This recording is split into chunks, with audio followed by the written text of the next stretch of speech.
Okay, thanks. Thanks very much, David. Hopefully the first resident permafrost scientist of many more to come. So today I'm going to talk about permafrost and drilling mud sumps. When I first came to the north as a PhD student and as a postdoc, one of the topics I got tossed into was the issue of drilling mud sumps. And it had a permafrost focus, but it involved interacting very closely with engineers, with the Inuvialuit, who had significant concerns about drilling mud sumps, with the oil and gas industry, and regulators. And actually, David was largely responsible for throwing me into that. And the education that I got as a permafrost scientist certainly didn't prepare me for all of the things I was faced with, but I've certainly learned a lot. I'm providing a little bit of a summary of information that we've kind of pulled together over the last decade. I haven't actually talked about sumps in a long time, and since I left the federal government, I thought this was behind me, but as I understand, in the context of devolution, I think sumps are coming over to be the responsibility of the territorial government, so they seem to be following me. Anyway.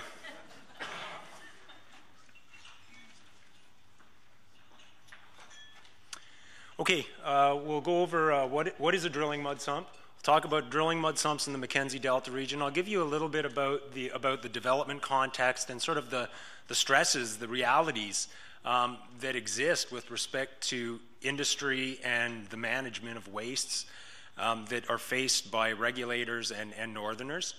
And then we'll talk a little bit about the permafrost context that sort of sets the stage for the issues and challenges we've had with this type of waste disposal. We'll talk about past performance and monitoring, and then I really wanted to kind of focus this into the permafrost theme, and we'll talk a lot about the disturbance vegetation snow feedback, which has had a major influence on the ground temperatures in sumps and their viability. And we'll wrap up with some summary and conclusions. So a sump, I mean, to really put it in very simple terms, is an excavation in the permafrost in the context of northern sumps. And the spoil pile is placed adjacent to this large pit. Some of them are sort of as large as sort of several tennis courts. And then drilling muds, which are required during hydrocarbon drilling to lubricate the hole, to bring up cuttings, and also when drilling through permafrost or particular geological structures, the drilling muds and the chemistry of the drilling muds maintain the integrity of the hole. In the context of permafrost, the drilling muds have to be chilled so they don't thaw the hole, and typically potassium chloride salts are added to the drilling muds. And after the drilling is completed, the intent is that the drilling wastes freeze in the bottom of the sump. They're covered by the spoils, and then an active layer, which we all know what that is by this point in the workshop, hopefully, is maintained within the sump cover, preventing interaction from surface waters with the underlying drilling wastes. So, as I mentioned, the sumps are intended to encapsulate drilling wastes in frozen ground. However, subsidence of the sump covers, and this is an example of what happens to many of the sumps, gives us a pretty strong indication that permafrost is no longer encapsulating the materials. The materials are no longer frozen. And if that's your disposal objective, this is a problem.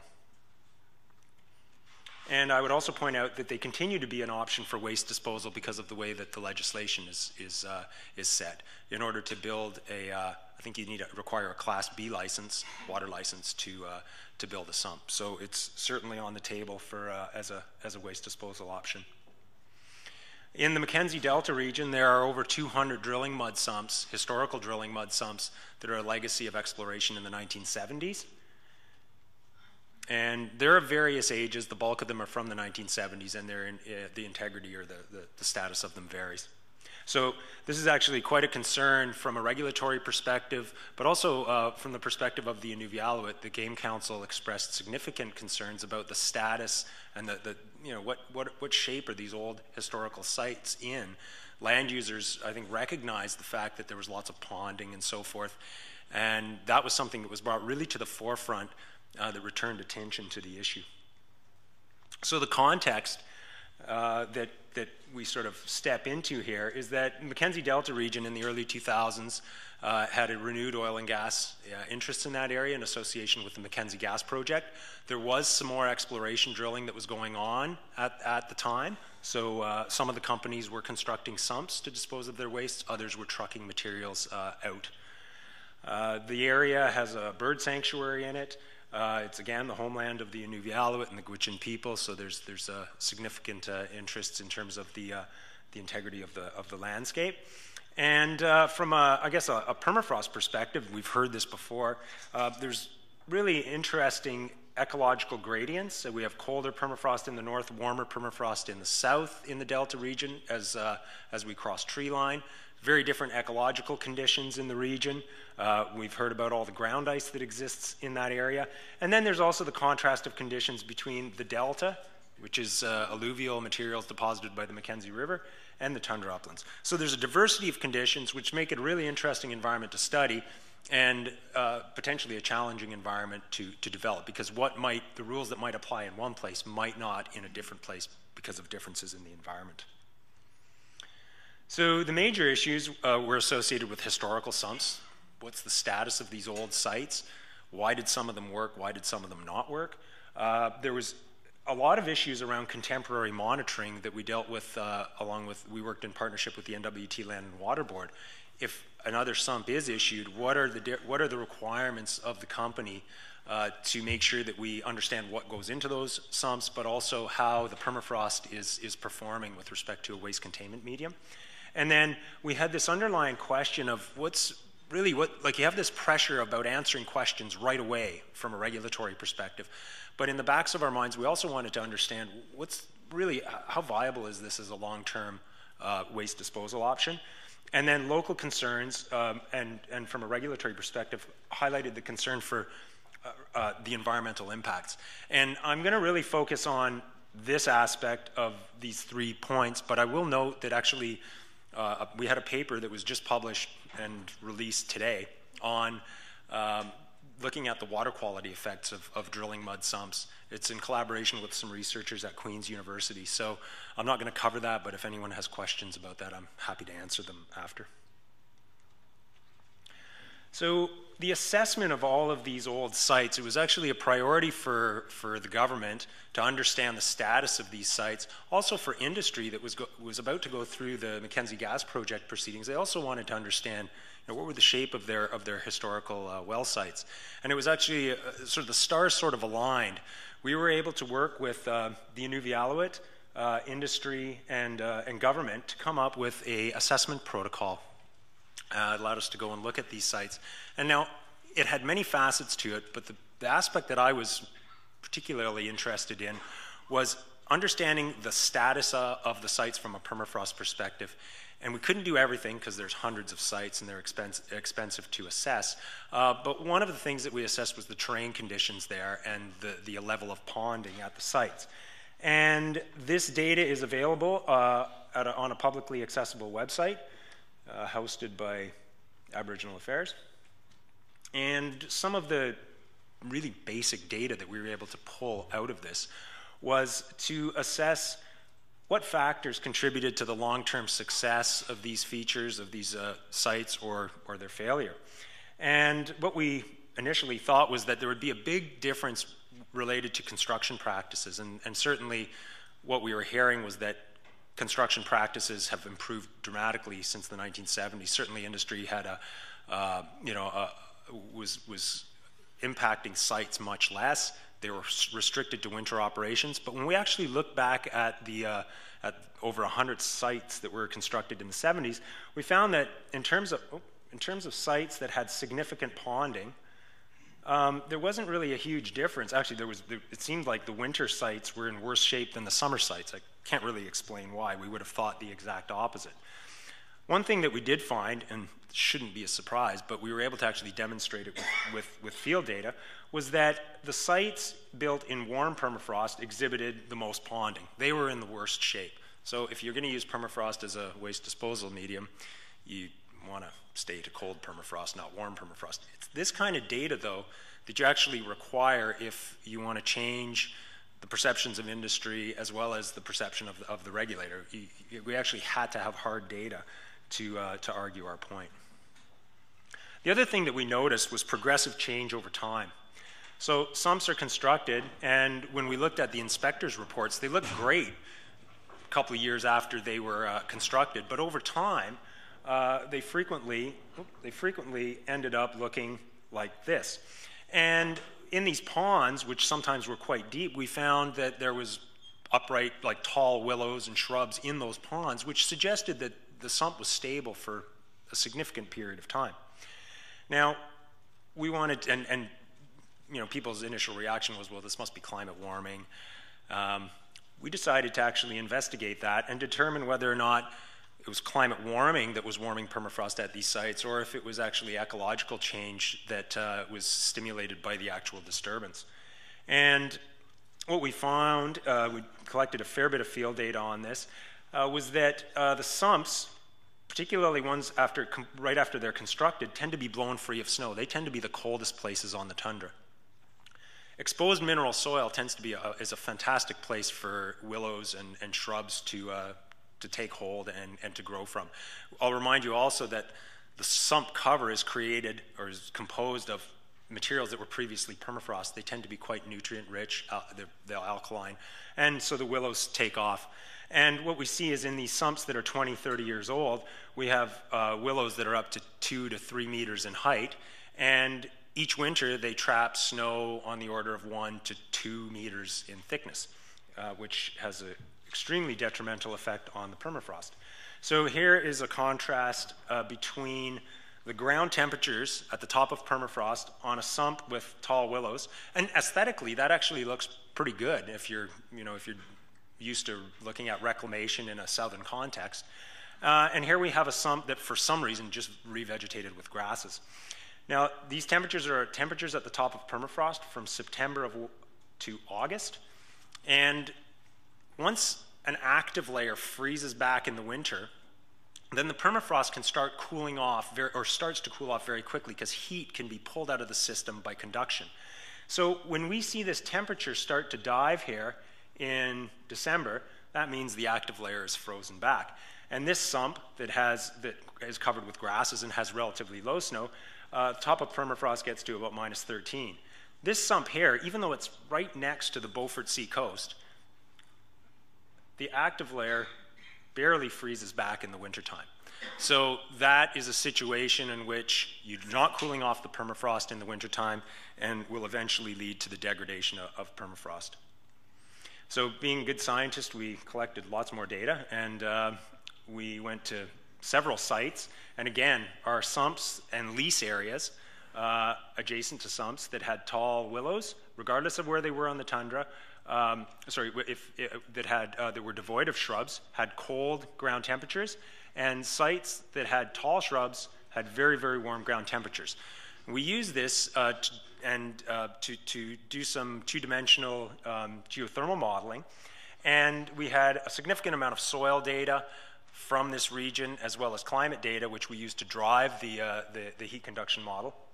And when we ran the model with different snow thicknesses, we found that it very nicely replicated the field condition.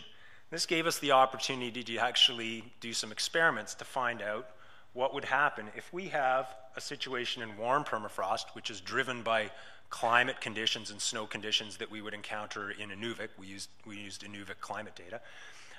What would happen if we pile snow up on that sump over a period of 40 years, which is the time period over which these shrubs grow? And of course, here we show the minimum temperatures, the maximum temperatures in that sump down to 10 meters depth, okay? And in year one, we have very low snow cover, and we have an active layer that's relatively thin, just over 1 meter in thickness. But over time, we have thaw, and by year 40, if we keep piling snow on that sump every winter, we thaw the sump cover, and we thaw right down to the level of where the drilling wastes are contained.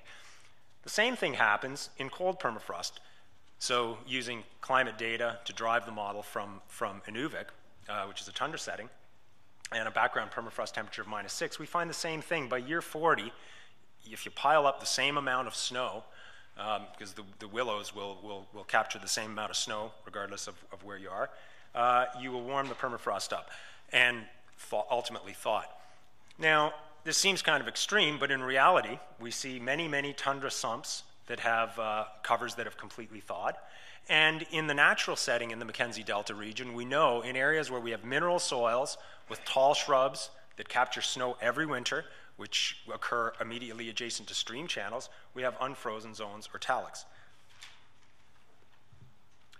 So the other thing that we did is we explored this idea that of what would be the relative effect of climate warming on the warming of the sumps relative to the impact of the shrub cover. I'm not going to go into a lot of detail on this, other than just to tell you that the modeling results indicated that in a cold permafrost scenario, if we imposed a relatively rapid rate of climate warming in the model, but kept snow conditions to a background level, we did not thaw the sump contents by year 40.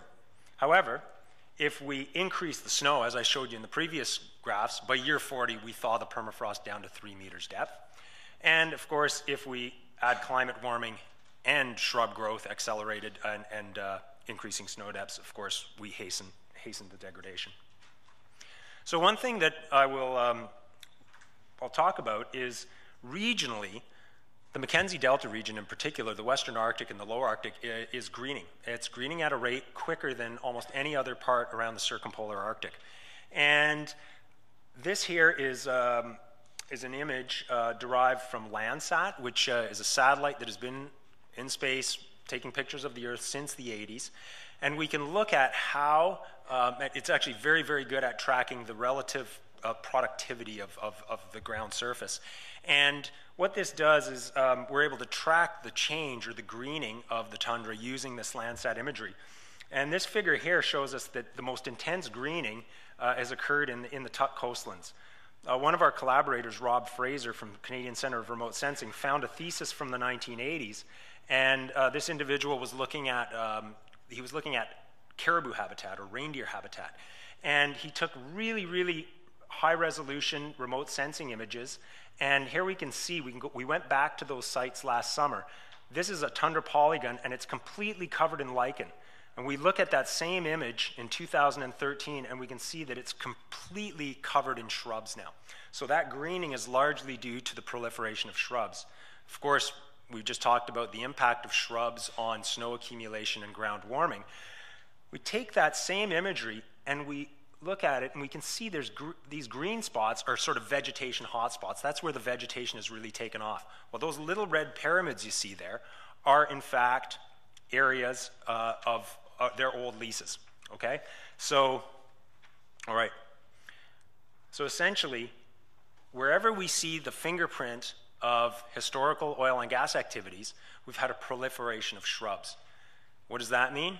It means that, and these are hilltops, it means that for the last 30 years, we've been accumulating significantly greater amounts of snow cover, and these sites are warmer than average. When we actually go to these sites and measure the ground temperatures, and one of the Mackenzie Gas Project proponents discovered this, is that their sites, these lease areas, which could potentially be developed in the future, are several degrees warmer. The permafrost conditions are several degrees warmer than the background ground temperatures.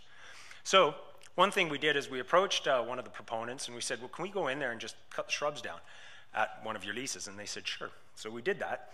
And we had a late start on August 9th. So we got out there at about 9:45. And by 11:45, we'd cut the shrubs down off of this sump and lease area. And here we can see the minimum temperatures of permafrost in the wintertime when there were tall shrubs on that site were about -3 because of that really, really thick snow cover. And in the span of 2 years, we were able to basically reestablish permafrost and cool the permafrost off by several degrees. So I'm presenting that, but also just to get you thinking about how this could apply to other areas. It takes an ecologist, and I would just take a quote from, I think it was Lucas, I wouldn't say this otherwise. He said, you can't just put a group of engineers together and expect them to solve the problem. It took an ecologist, I'm not sure there are many here, to point out that along the Dempster, he was very interested in the greening along the Dempster Highway and interested in the shrub feedback. The dust, road dust, changes the chemistry of the soil. Also, the road itself alters the drainage, and that's caused a proliferation of shrubs. So in terms of things that we can do about modifying ground temperatures, I won't connect that dot for you, but possibly you could do it yourself. So the final wrap-up conclusion regarding long-term sump performance: local permafrost conditions matter. That shouldn't be a surprise, but having worked for the federal government and to influence the regulatory process, you actually need numbers. You actually need the data to demonstrate your case if you want to put forth an argument to change practices. And then secondly, when you pile snow up, particularly on a mineral soil area like a sump, you're going to warm the permafrost over time. Climate warming takes us to the same point, but it just doesn't take us there as quickly as the ecological change and the ecological snow feedback. If permanent freezing of drilling waste is a primary disposal objective, then alternatives must be considered for subarctic and low Arctic regions.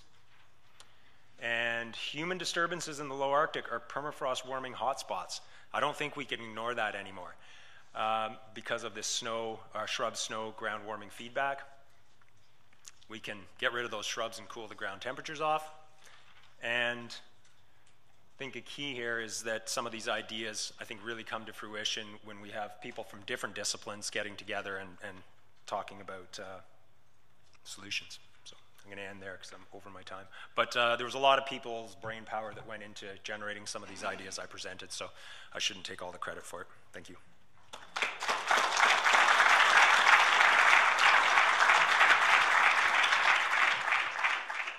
Thanks, Steve.